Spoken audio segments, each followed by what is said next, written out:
Another day brings another purchase, but once again, I've gone for something a little less boring than your average Joe. But of course with that comes a few quirks. So let's go find out how bad of a decision I made. So this is my 1994 Landrover Discovery.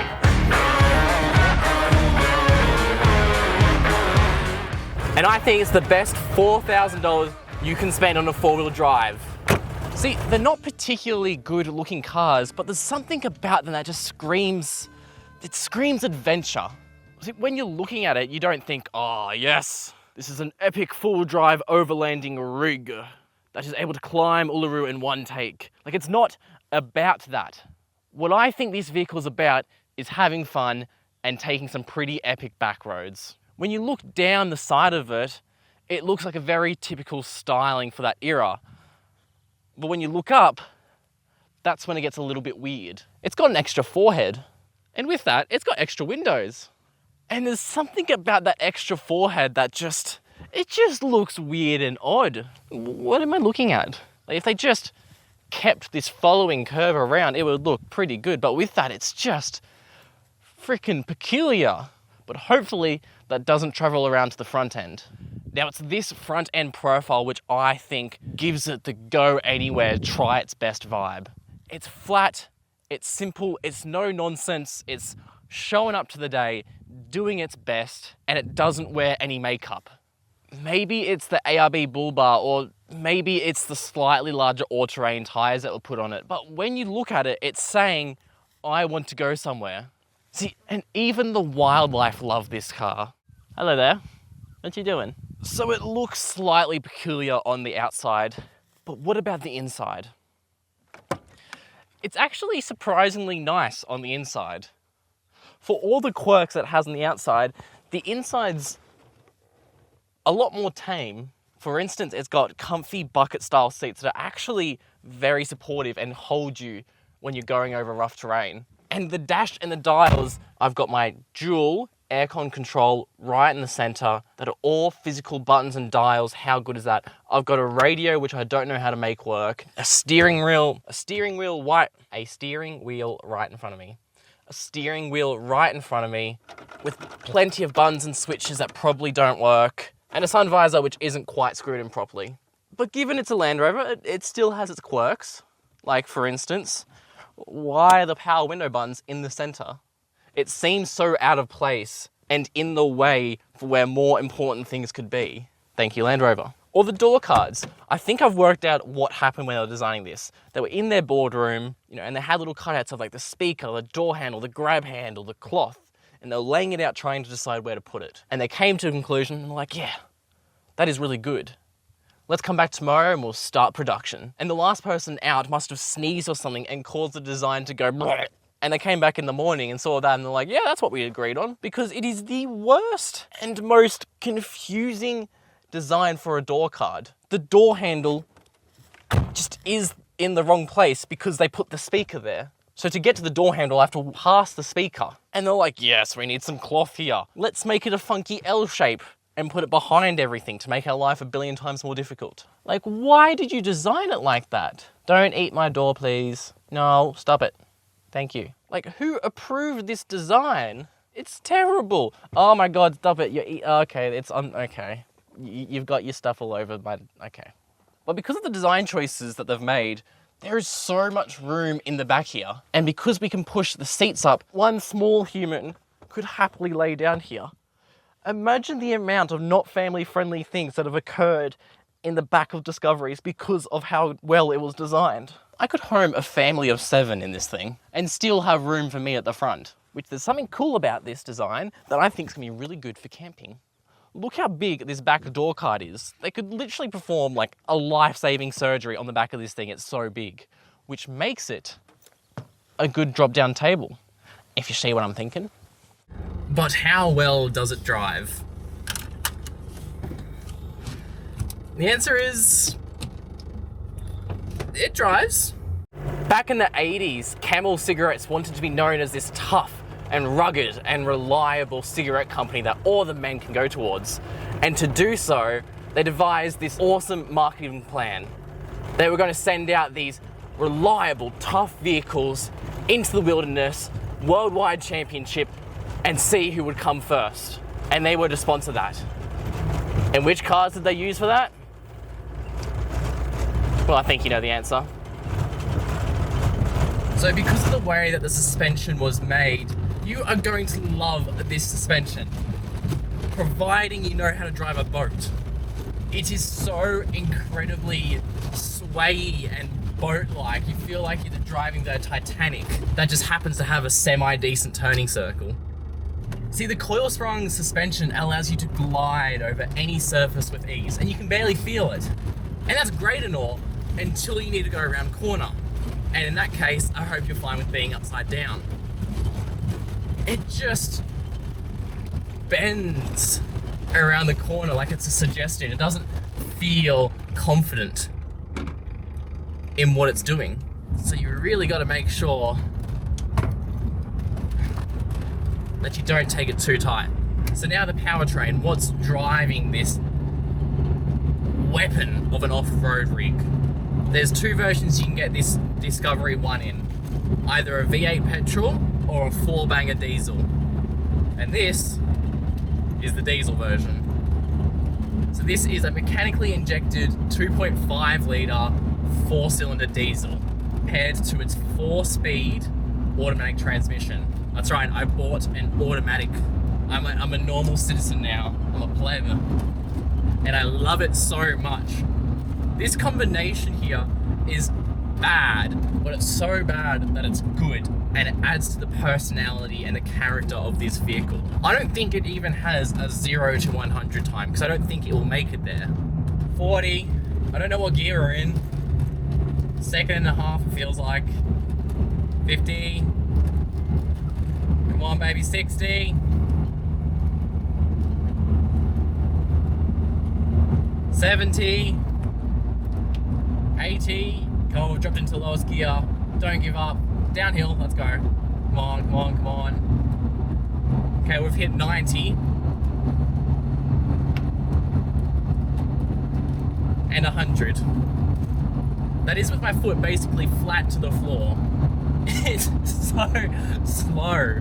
And because it's got such long gears, because there's so few of them, and it's underpowered, it feels like a CVT, because the engine makes the same noise, just going as you slowly accelerate, and it changes. You're like, oh yeah, it's got 4 gears. But now that I'm up to speed, it's actually really nice to drive and really nice to cruise at. The steering does seem to want to take me off the road, but that's fine.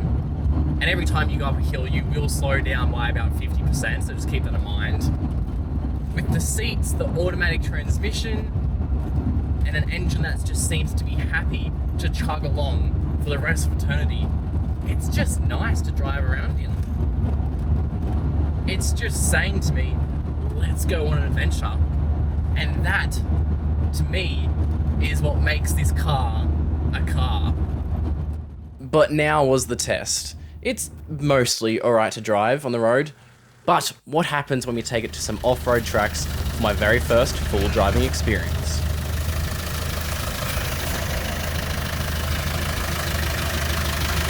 Can they just kick her in the guts in first?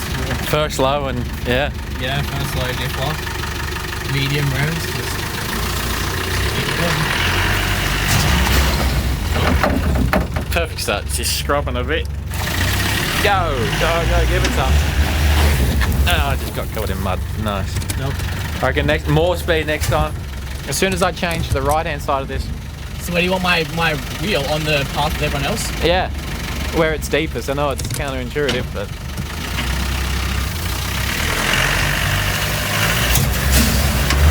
Yeah. There we go. There we go. Keep going, keep going, keep going. Ah, bugger. That was so close.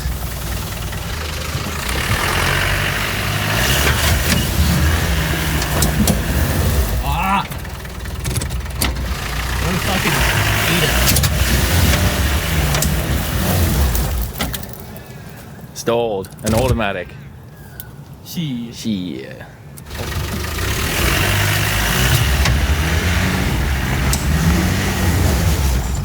You have lost. Might have to take the chicken track around. Okay. So it turns out the chicken track isn't really much of a chicken track, it's another whole track in itself, but this is my first time I've actually really four-wheel drived. Like, ever.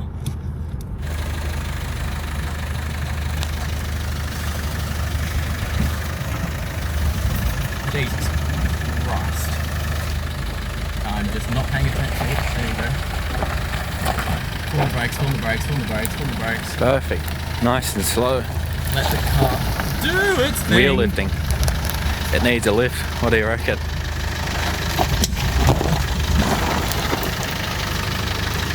Alright. Good thing these brakes work. No, it's because it's just sliding on the side. Anyway. So, put my right wheel on that rock. Yeah, in between the wall and that rock, I reckon to be.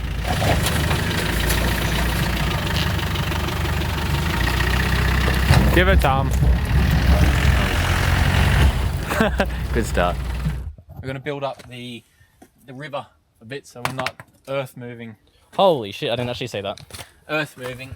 Wow. So you can get a better run up. Give that a go. Every little bit helps.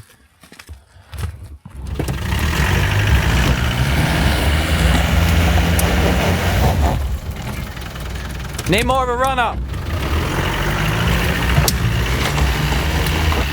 Yes, yes, yes. Oh, so close. Can you go from there again? Can it? That's the beauty of autos. You don't need to slip the clutch because there ain't That none. was so close. Go. Guys, no! Do that again. I reckon you'll get it. We get covered in it. 3, 2, 1. Might give a little bit. Turn your wheels left and right. Yeah, I am. You ready? Go.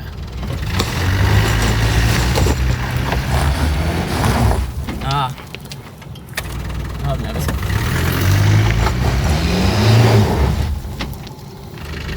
Don't be scared of it. I'd say try and put foot in between that rock because you're trying to get up there and don't let your foot off. Go, go. You've missed it again. You missed it. You completely went over it. Do you reckon it's driver error? You want me to give it a go? Don't kill my car, please. No. I won't.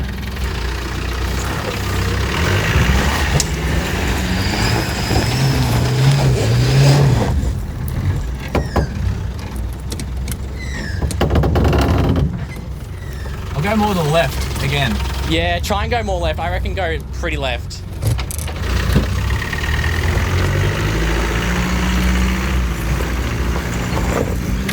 There you go. I almost crawled that. So it turns out we're just stupid. Turns out we just had to go a little bit more left than we thought. But I did hit your mirror. What? It didn't break, it just bent it in. Oh. Just bent it in. That's what close I got. So that shows that it was just where you put your tyres. Yeah. And We tried like, what is that, 15 times? Literally 15 times. something like that. And then I didn't even put my foot really down. No, you didn't. See where I went? It's because that hole there is making the diff become unlocked and that's where we lose all our traction. Yeah. So because I stayed over here, it's relatively, not flat, but Better. even the whole way up. Yeah. So the sidewall dug in a heap, as you can see. Yeah. And that's where I hit the mirror. And now let's keep moving forward. The tyres are at 27 psi, they're not super low.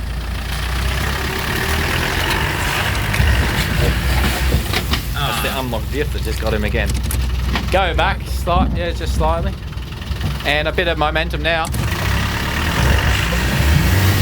No. Okay, maybe back a little bit more. Yeah, that'll be good. Turn in now. Crawling up. Oh, he was very close to that Easy tree. as. It's all about that line. Just better placement. Okay, that was simples.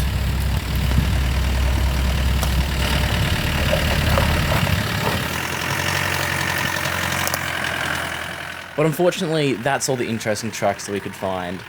So it was time to try out Cameron's new four-wheel drive on these very same tracks. So stay tuned for that.